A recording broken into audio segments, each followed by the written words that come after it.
So for this week's observation videos, something that stood out to me from part A was from video 1, which was small groups and individual math instruction. In this video, the students in the class were in groups. They were all working on different assignments. There was a table where it was with the teacher in the back of the classroom. She was pulling students from their groups and working with them one-on-one on math, and they were all prepared with necessary materials. For question 2, something that stood out to me was from video 4. Video 4 was encouraging students to take action. In this video, the students were respectful and very engaged with the lesson.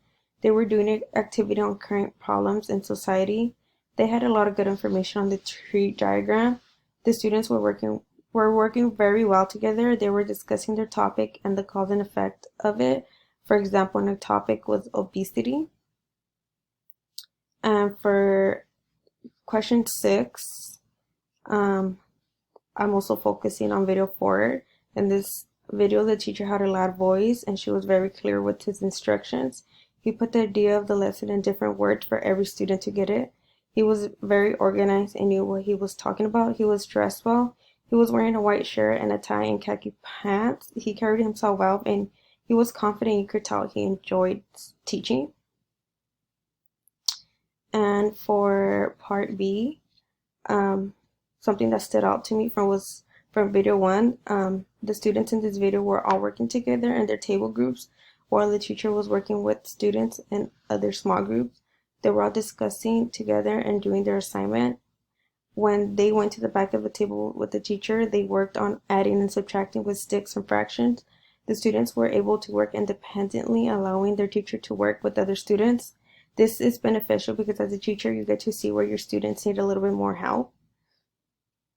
And for teachers and administration, I also choose video 1. The teacher in this video didn't seem as excited when working with her students. She had a dull voice. She did a good job supporting small groups in class and pulling students from individual instruction. This allowed her to work with one-on-one students and see where they stand academically. This also allowed the teacher to meet the needs of all her students. The teacher was also able to help instruct students based on their needs. For part C of this, describe the management system in place in your host class. Is it effective? Do the students know the expectations? So I focused on the video when a lesson plan goes wrong.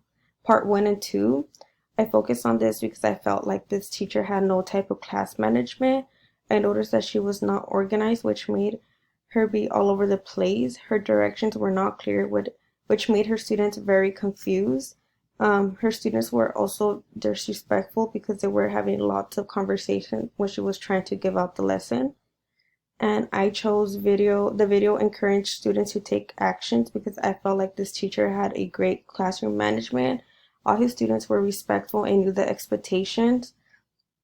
All these students had time to work independently and then had time to collaborate with groups. All the students participated with their groups and had a great discussion.